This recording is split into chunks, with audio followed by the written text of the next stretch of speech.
Good evening, ladies and gentlemen. My name is Chelsea Crawford. I am Chief of Staff at the Department of Education. Really excited to be with you all here tonight.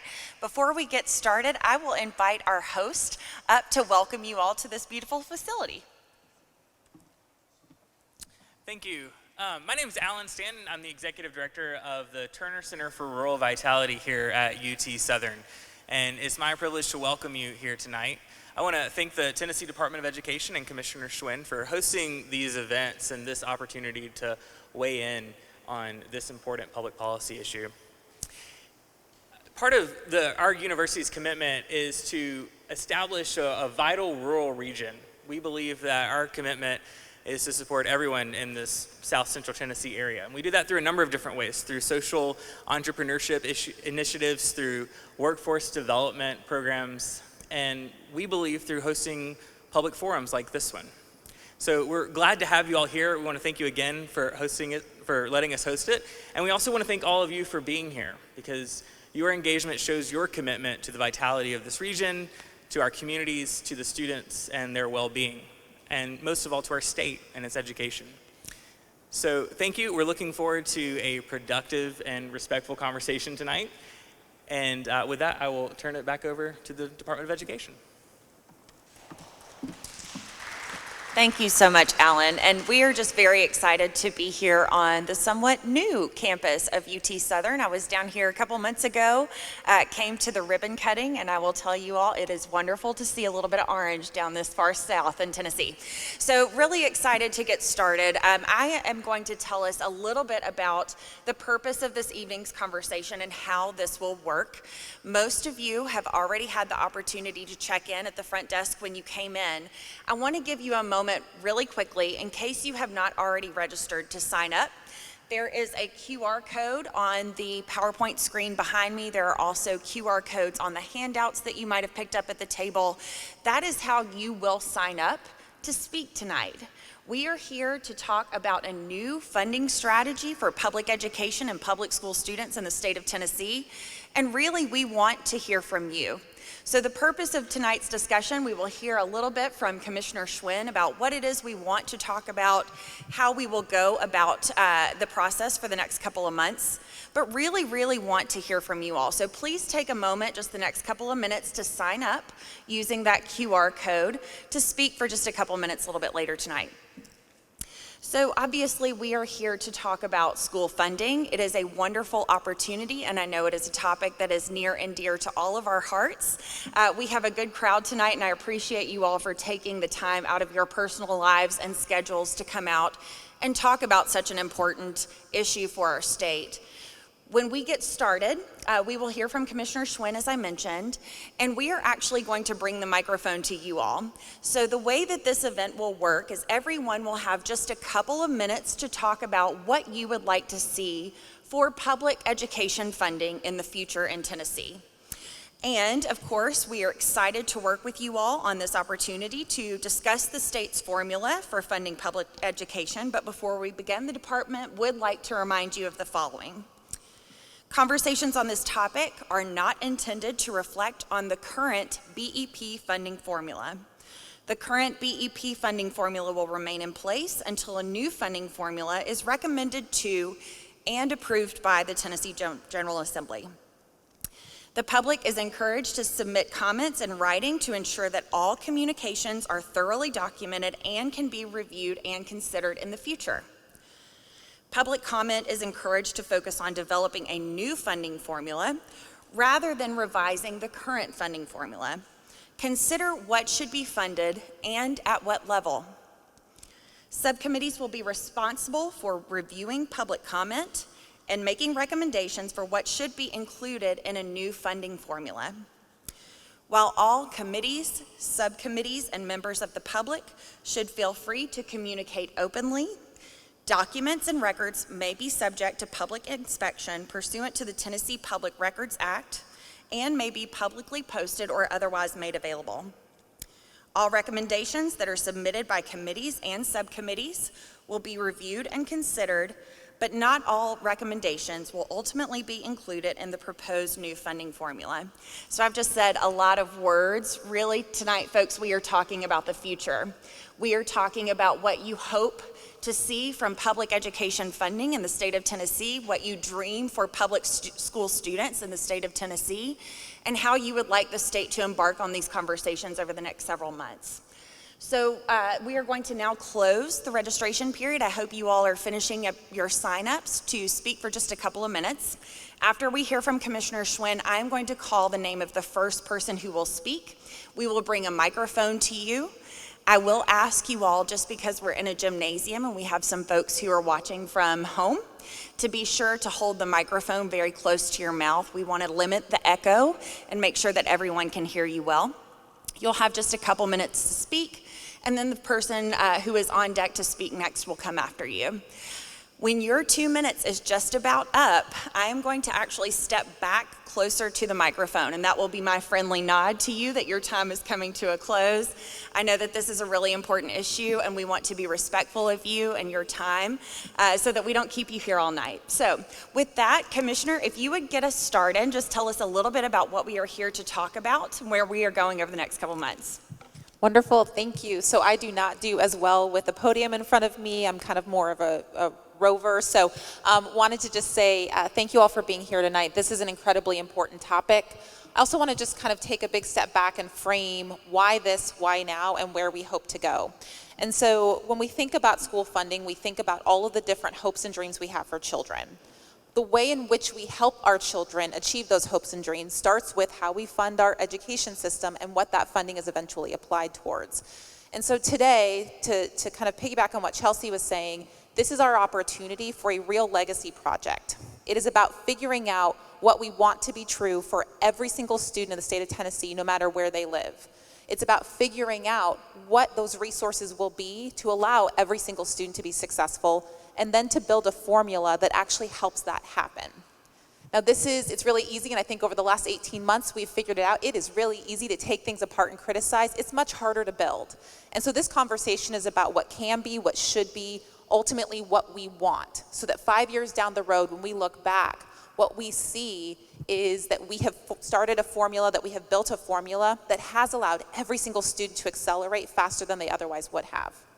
Now from a process perspective, we're doing a lot of community engagement over the next 3 months, and I'm actually thrilled because I get to travel across the state in the most beautiful time of year.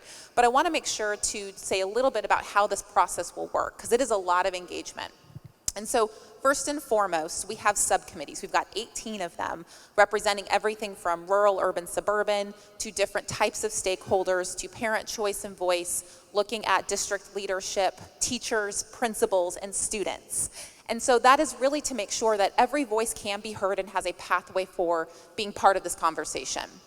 Now these town halls are not the only way to participate. We are doing 8 town halls over the next month to make sure that every single part of the state, what we call our core regions, that there's representation for people to come in and have their voices be heard. But we also have an email address that's up, so you can submit your comments through email, and anyone in the state can submit comments through email. We will have Twitter town halls, where every other week we'll be able to engage on social media, answer questions, and help people provide feedback in that way.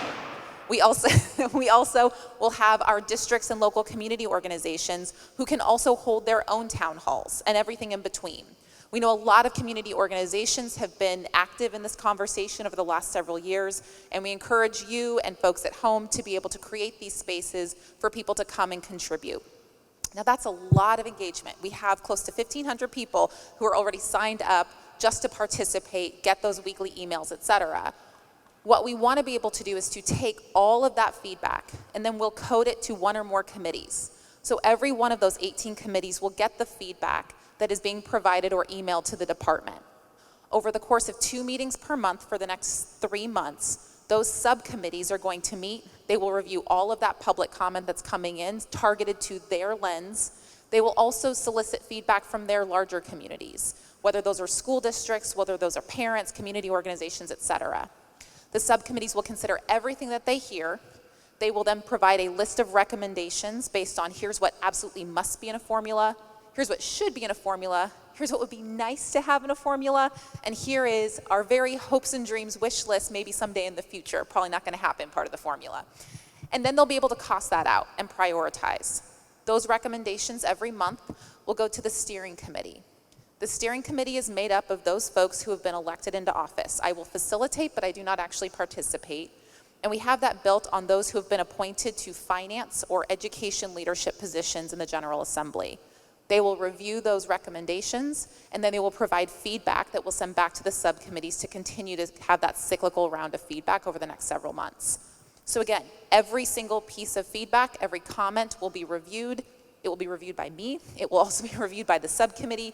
They will consider all of that. As Chelsea said, it will be publicly available, and then those recommendations will go to the steering committee. It's a lot to read in a very short period of time. I've read some of the things that have already come in, and there are a lot of themes that we're starting to see emerge. But what I want to be very clear of are a few things. Number one, this is not pre-built. We do want a student-based funding formula, but what goes into that is literally being built in real time based on the feedback we're hearing from Tennesseans. Number two, this is a public education funding formula. I'm going to say it again just because I want to say it twice. Public education funding formula. So when we are here talking about what we are creating, it is for our public schools across the state and only for our public schools across the state. Part of the feedback is what do we need to be true in our public schools to ensure all of our graduates are ready to thrive, whether that's directly into post-secondary programs or into careers. And then finally, it is really important that you say what you want. Like I said, it is really easy to say what you don't like about things. Sometimes it's really hard to say what you do want. We hear a lot about counselors, we hear a lot about nurses. But what are the other things that you want to be true? And remember, this is a formula that's about each individual child. When we talk about a student-based funding formula, and I always talk about my two daughters, they're in public school here in the state. I call them salt and pepper because they couldn't be more opposite. Ellie's salty, Abby's quite spicy. And so when I think about what they will need for their education, it's not going to look the same. My girls are very different. And so when I think about what a funding formula could do for them, I want to see something that is built so that Ellie can thrive to be the dinosaur vet that she will be someday. It's not a profession yet, but I'm telling you it will be by the time she graduates. She will be a dinosaur vet, and she will be great at it. Abby wants to be an inventor and an influencer. We're going to work on getting her to something more productive, but that is what she wants to be when she grows up. And we want to make sure that her education allows her to thrive in that job. And part of what we can build here is making sure that when we fund, and when I say student-based funding formula, it means that we look at the needs of a child and we say, if they have a disability, we need to fund them a little more. If they're in a rural community, maybe we need to fund them a little more. It's more expensive for transportation. If they are low income or economically disadvantaged, they might need a little bit more. If they're K2, they might need a little bit more. I love those class sizes in K2. Those are all of the things that if we get that feedback, we can build a hopes and dreams list. We can actually start to think about how we can design a funding formula that works for a rural second grade student as well as it works for an urban high school student. Every single child in the state has potential, and every single child should be funded in a way that allows them to thrive. That's what we're building over the next 3 months. It's a super exciting time to be in Tennessee. I'm really, really grateful that y'all are here. I have to call out one of our student members, if you can give a wave. One of my favorite parts of this is that students are part of building this. This is who we are building for, and so no one knows what they need and want better than the people who are in the seats every day. So thank you for what you're doing here. And with that, we'll have some comments, we'll take some questions, and I'm just very grateful that you all are here and that you're doing what is right for speaking up on behalf of our students. It means a lot to me, both as a commissioner and as a parent, so thanks very much.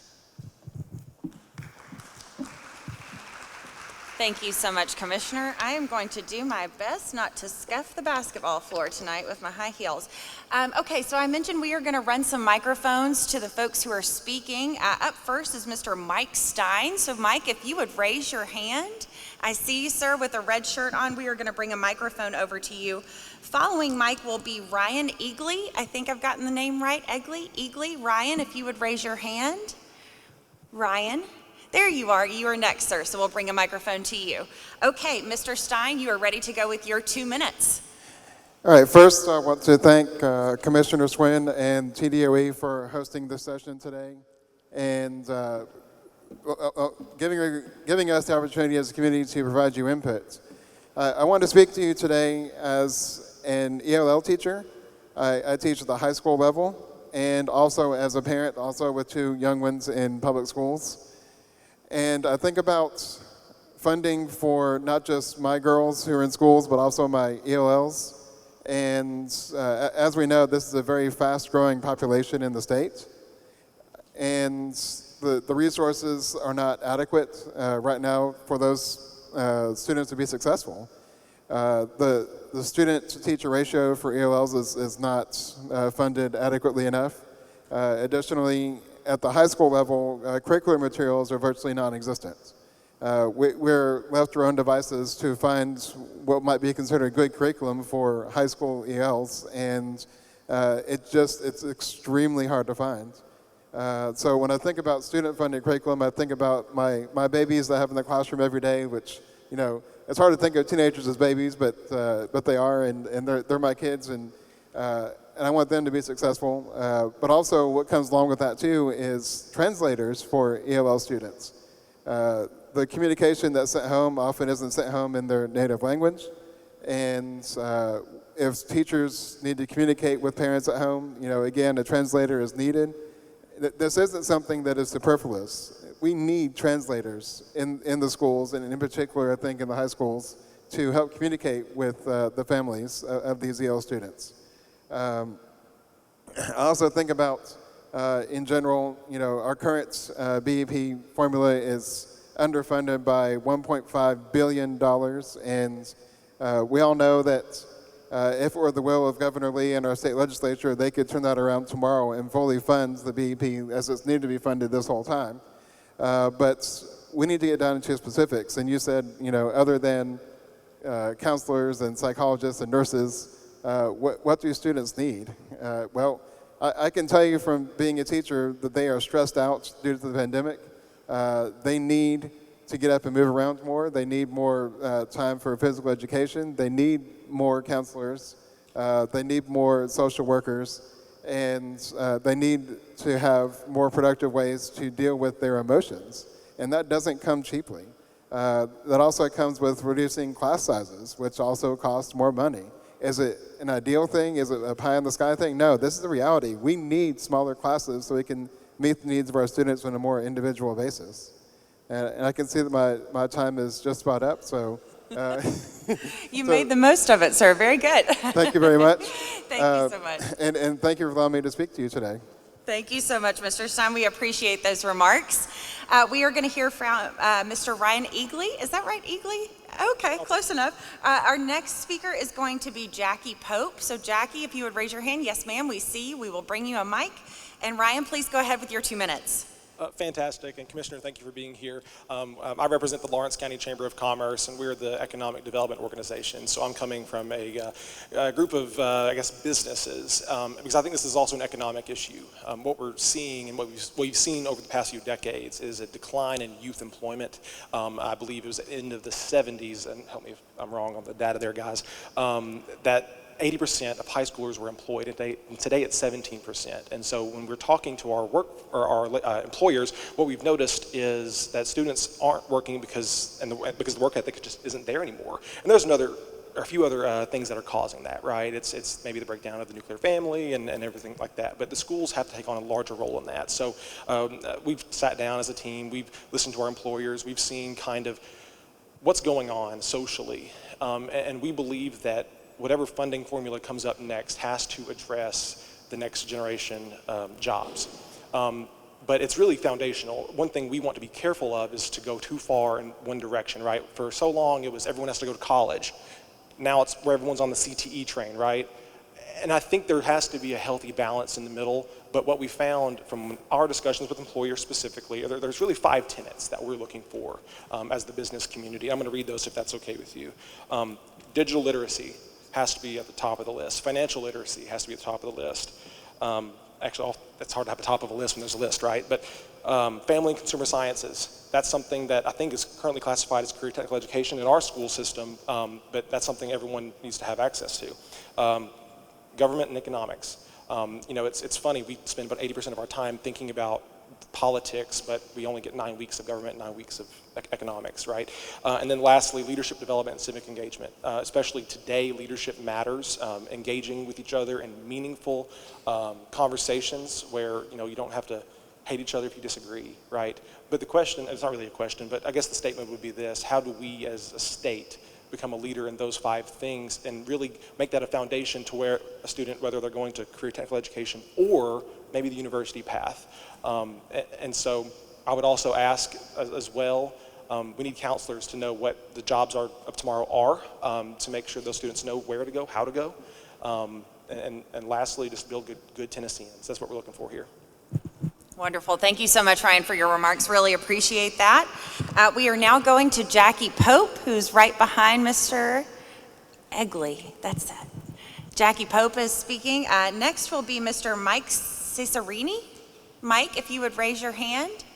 I see you, sir. I hope I got that name somewhere close in the neighborhood. We'll bring a microphone to you, Mike. Ms. Pope, please go ahead with your 2 minutes. Thank you. My name is Jackie. I am a 36-year career educator, parent and grandparent of public school students. And through those 36 years, there's one constant, and that is our General Assembly and our state refuses to put the money in our public schools. We rank 46th in the nation in spending. So we can say we want best schools and we want the highest performing academics, but simply said, our General Assembly has not been willing to pay for it. So when we talk about redoing the formula, if we don't redo the funding, a formula is just a formula. So I would urge our steering committee, and by the way, I was very saddened that out of the steering committee that they are strictly Republican and it's a partisan committee. There are only 3 Democrats on the whole subcommittees out of the General Assembly. That alarms me because I know that we're not looking at what's good for students, we're looking at partisan politics here. So what I would say is a child in the poorest county in our state deserves the same education that the child in the richest county does. And right now we're starving those kids in the rural communities. They don't have a tax base, they can't fund their public schools, and those kids are graduating with only the bare minimum because their tax base won't allow it to be funded. So if we want to do good things for kids, we're going to have to step up to the plate and put our money where our mouth is and make sure that every child in Tennessee has access to the same education, whether they live in a poor community or whether they live in a wealthy community. And when we say the money follows the child, I don't know where that's happening, but it's not in Tennessee. So I would urge this committee to, number one, look at funding before we look at how we're going to divide the pie. Because right now, we just have a part of a pie. There's a whole pie out there that we still need. So please step up and fund our public schools. Thank you. Thank you so much, Ms. Pope. We are now going to Mike Cesarini. Our next speaker after Mike is Lori Butler. Lori, if you would raise your hand. I see you, ma'am. We will bring you a microphone. Mike, you are ready to go with your 2 minutes. My name is Mike Cesarini. I am a parent of 2 daughters that graduated from Giles County High. My wife taught for 32 years, and my daughter is now a high school teacher in Philadelphia. All I have heard in the last 2 years from this administration is vouchers by a different name and charter schools. We don't want either of those in Giles County. You can take that back with you. We're going to talk about public education today. The only thing that we need is more money. It's easy. You just have to make it a priority. Rural kids are shorted. The kids in Williamson County and Davidson County and Rutherford County, they're getting the best education because they can pay their teachers more. Our teachers are sacrificing to work in the educational field, and they shouldn't have to sacrifice. They should be wanting to go into the field. In 1963, we made an effort in this country to fund education, and within 5 years, we were putting people in rockets. I'm a product of that. I came from a very poor county in a very poor state, but I was able to go to a university, a world-class university. because of public education. We need to make sure that we prioritize education because that is our future. Thank you. Thank you so much, Mike. Commissioner, are you looking for a microphone? Oh, just helping out. Okay, we will take it. All right, our next speaker is Lori Butler. We have one additional person who has signed up to speak after Lori, and that is Laura Hunt.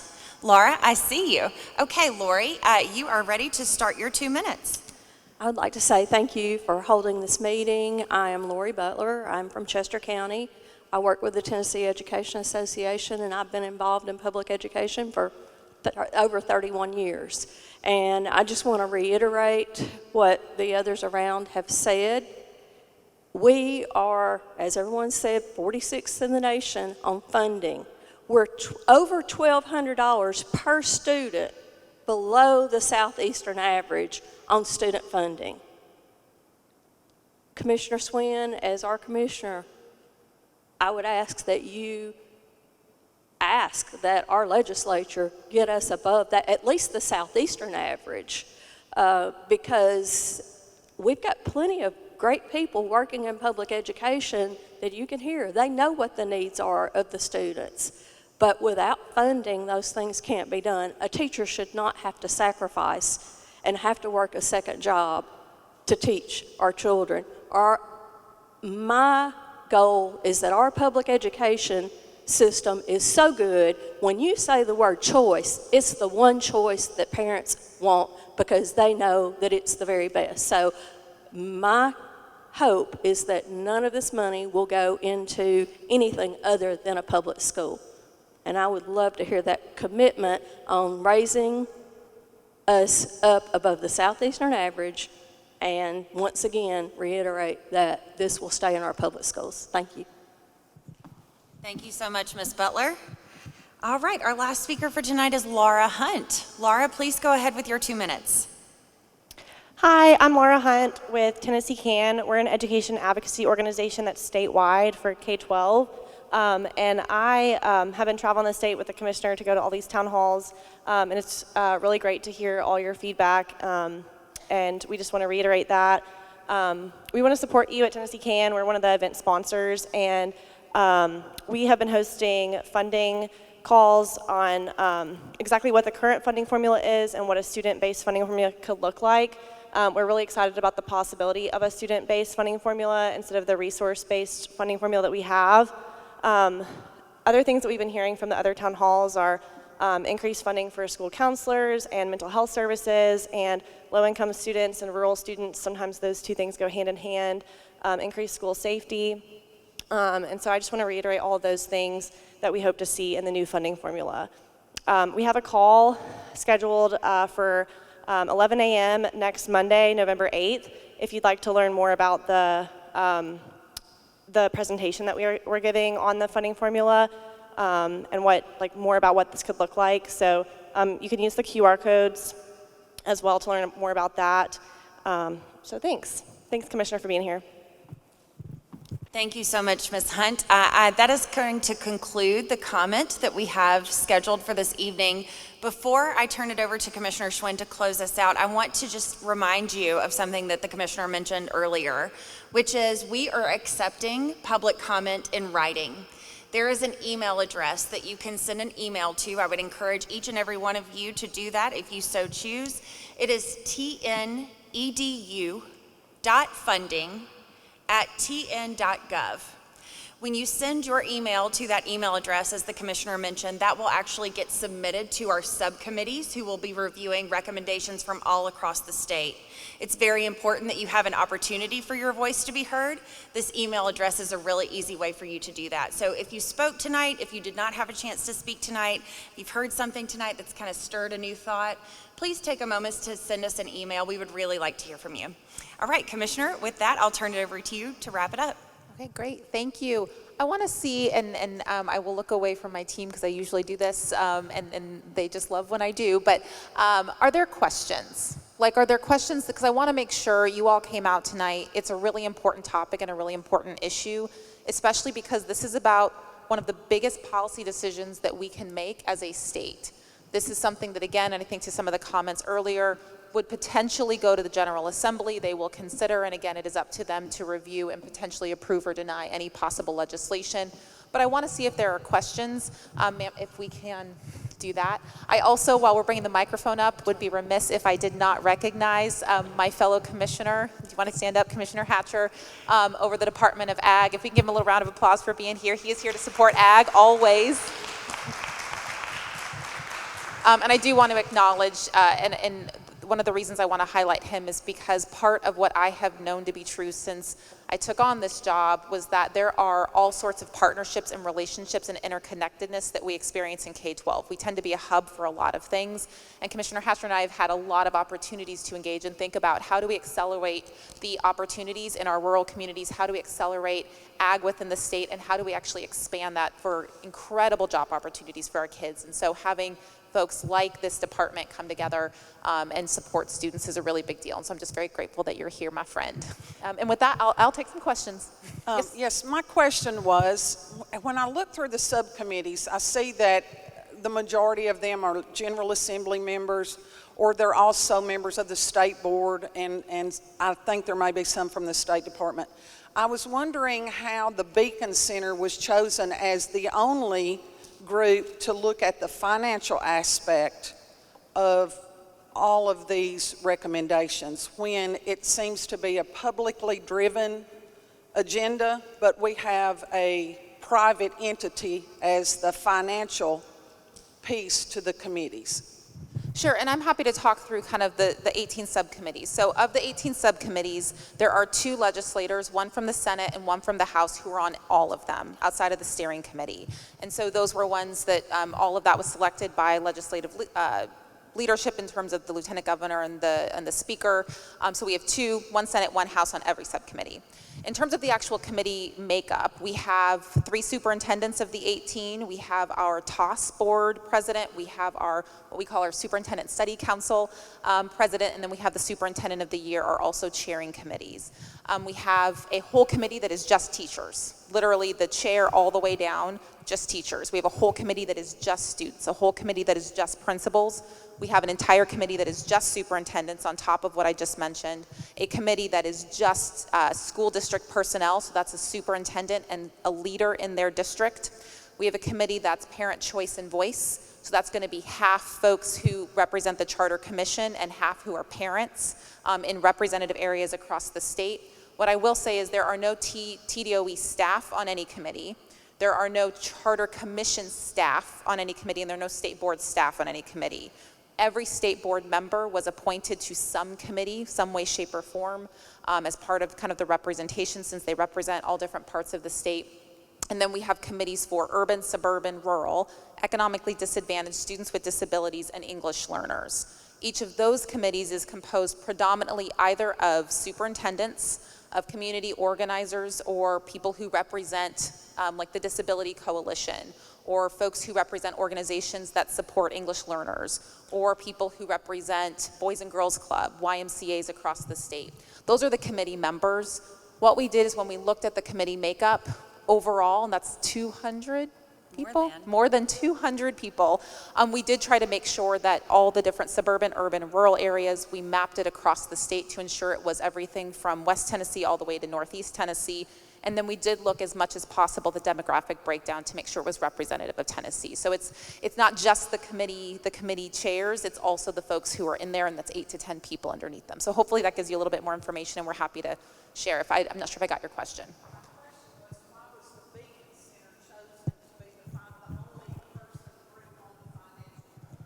So the Fiscal Review Committee has 7 members, I believe, not just the Beacon Center. And there's also there's district leadership on that Fiscal Responsibility Committee, as well as I think a higher ed representative, and then the Beacon Center, I believe they have 1 representative on there. But they're not the only one. There's 7 or 8 people on that committee, including district representatives. Next question. Commissioner, we have a question right over here, and then we are going to come to the lady in red on the front row. But sir, you are up next.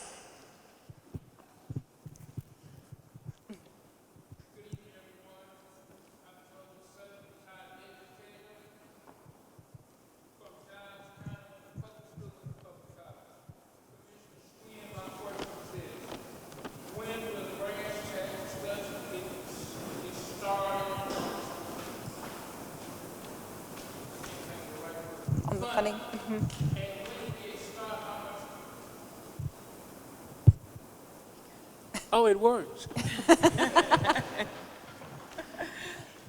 When it gets started, how far down the road could we see changes in funding and the money coming here and we can see it? Hopefully before the second coming, but give us an idea. Yes, sir, appreciate that, and appreciate, we've heard this across a couple of town halls as well, which is just, you know, we've been talking about funding for a long time, and so this is really, and hopefully you are hearing in earnest, a very intensive time period where we can have laser-like focus on the things that we want and what we want to build. So our process here at the department will be to take the community feedback and do lots of iterations. There will be a decision by people who are elected into state government whether a bill goes forward, and if a bill goes forward, hypothetically, whether or not that would be passed. I absolutely will never speak for the General Assembly or my boss on that. But if that were to happen, whenever the state, or if ever the state should have a new funding formula, best practice would suggest that you have a year to a year and a half of transition. That's time for districts to make changes, if they want to change programs, if they want to build out their staff, whatever that might be for them to implement and understand and resource themselves to match the new formula. That would usually take about a year to a year and a half. Lots of professional development, lots of educating the public and things like that. That usually comes with some additional transition funds, and then it would implement usually the following year. So hypothetically, if in April or in a May of any year, I'm trying to keep the hypothetical so I don't get in too much trouble, if that were to someday pass, then it would be not that September, but the following fiscal year that you would see a new formula being implemented. And that's just best practice we've seen across the country. So it won't take too long, I promise, hypothetically. Sir. Thank you, Commissioner. We have a question up front. Anyone else have a question? You can go ahead and raise your hand. We'll bring a microphone to you. I see you, sir. Okay, we'll come to you next. Yes, ma'am. My name is Lois Ammett, and before I make this particular remark, I want to say to everybody here, I realize that all of the curriculum is important for all of our students, but for our nation, there happens to be some criteria that's more important than others. And I'll talk a little bit about STEM instead of other type subjects. If we don't educate our kids in STEM better than we are right now, our nation's going to keep falling in terms of where we stand worldwide. So I'm asking the question, can BEP be weighted for different types of curriculum? And if so, could we weight it somewhat towards STEM? Well, I'm going to say one thing, and that is there is a woman named Dr. Jean Luna who works for me who will be thrilled to hear that, as will Deb Knoll. So the answer is that when we are building a new formula, anything's on the table to consider.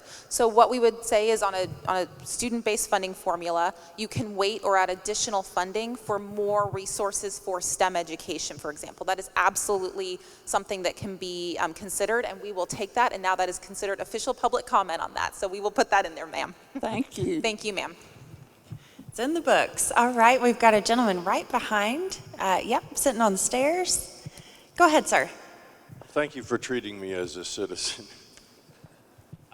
As a newspaper reporter, I've seen half a dozen county school systems, and I've come to observe that a lot of children are being classified as in need or handicapped in some way, for the sole purpose of getting more money.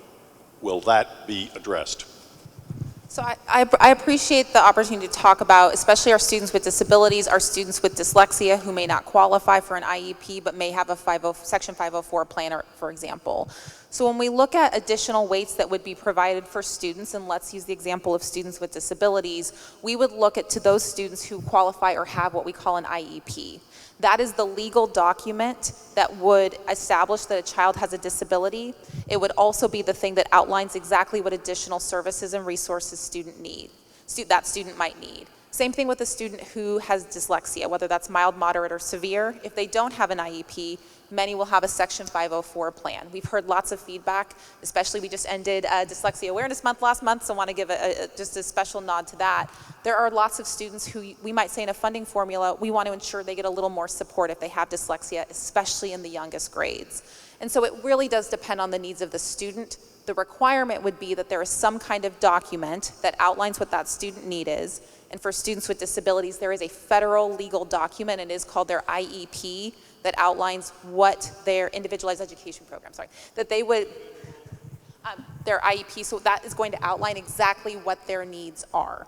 And so we have that for ELs as well. So our English learners, I just want to loop back to the comment here, they would have the ability for English learners to have their plan. They would be assigned as an English learner, and they might get additional supports based on their needs. And so there's lots of different ways that we can figure that out. Was the question, what is an IEP? Individualized education plan for that student. Yes. Other questions? I see you, sir. We'll bring you a microphone. While we are walking the microphone to this gentleman, are there other questions so that we can bring a microphone to someone else? Okay, we'll ask again in a minute. Yes, sir. All right. First of all, just a brief comment. I'm on the TDOE website right now of the different committees, and well, I just clicked on something about, here we go. The Fiscal Responsibility Subcommittee on here says the chair is Justin Owen, President and Chief Executive Officer, Beacon Center for Tennessee, and that is the only person listed on the website. There is not a committee of 7 people, as you had stated earlier. But my question is regarding the Parent Choice and Voice Subcommittee. The chair of that subcommittee is Dr. Derwin Sisnitz, Commissioner, Tennessee Public Charter School Commission. If the whole idea of this revamp of funding is to improve student outcomes, and again, I'm thinking about my 2 daughters in the classroom, if funding is steered towards charter schools, then my daughters in the public schools are going to suffer as a result. And my English language learners that I teach every day are going to suffer as a result. So if this is truly about the betterment of students, then why is it that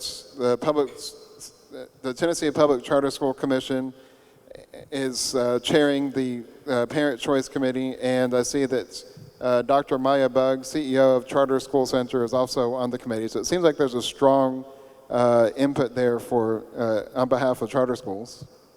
Yes, so I will answer both. So we released the names of the subcommittee members today. So if you go on our website under the press releases, it will actually have the full names of all of those subcommittee members, but that was a press release today, in fact. So we will update that shortly, but it's on our website on press releases. In terms of Parent Choice and Voice, yes, there's 16, just over 16 people on those subcommittees. Half of them represent the charter school community, and half of them represent parents in public schools. So both of those are represented. That is something, I think, to the point earlier, that has been a big point of focus for the General Assembly and certainly for Governor Lee. That voice is on there, just like the voice of urban communities and suburban communities and rural communities and superintendents and everybody else. This is not going to be an exclusive conversation. And so part of it is every single Tennessee citizen, regardless of whether or not they send their child to public school, to public charter schools, or anywhere else, everyone has a voice, and we're not going to exclude any voices, and part of this is bringing all the voices together and coming up with a formula that works for as many people as possible. And that's the hard part about the conversation, and I want to acknowledge that. Not everything that folks are going to say we are all going to agree with, and part of what we have to do is come together and create a formula that we believe reflects as many different perspectives as possible. Some of that are going to be things we all agree with, and some of those things are going to be things that you don't agree with. And so that's part of a policy building component, and appreciate your feedback there. Yes, ma'am. I'm going to do double duty here. Just a question. How many children are in charter schools and how many children are in our public education schools? It would seem that it's unfairly weighted when you say half charter and half public.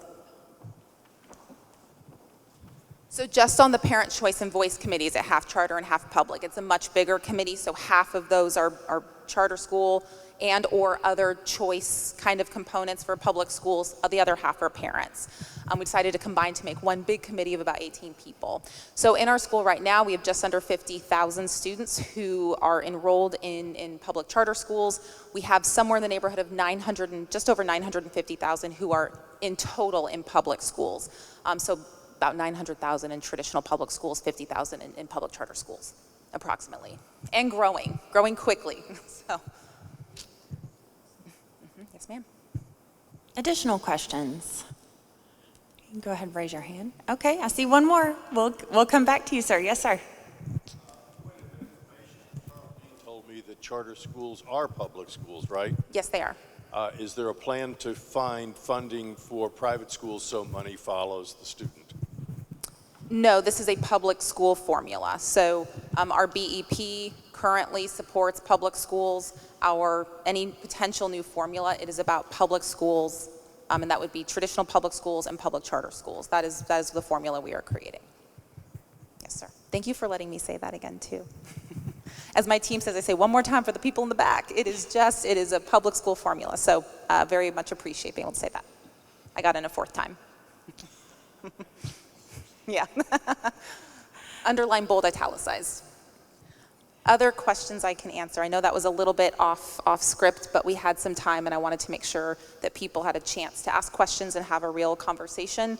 This is not the first and last time that you'll be able to participate. Remember, we've got Twitter town halls, we've got our email address, we have lots of different ways that we can engage. We encourage you, if you are a community organization, if you are a school district or anything else, that you hold your own town halls, that you hold your own community organization meetings and provide that feedback to us. Every single piece of feedback will be reviewed and considered by our subcommittees. It's a really important time to get engaged and get active and make sure your voice is heard because it matters for kids and so it matters for this process. Appreciate y'all being here. And with that, I will turn it back over to Chelsea, but I hope you have a good night and thanks again for using your voice. Commissioner, thank you so much. And just want to thank all of you for taking some time out of your evenings. I know that probably we have some rumbling tummies. The one thing I will mention, you can go to our website, tn.gov/education/TNEDU funding. I know that that's a mouthful, but that is our home base where you can find information about all of the public engagement strategies the commissioner mentioned, all of the subcommittees and the steering committee and their meeting schedules, which will be recorded and publicly available. So just wanted to make sure to mention that website as kind of the home base where you can find lots of additional information. I'll make one more plug for the email address. Really encourage you all to submit your public comment, whether you joined us here tonight in person or you were streaming over Facebook. So thank you all again. Hope you have a wonderful rest of your evening and safe travels home.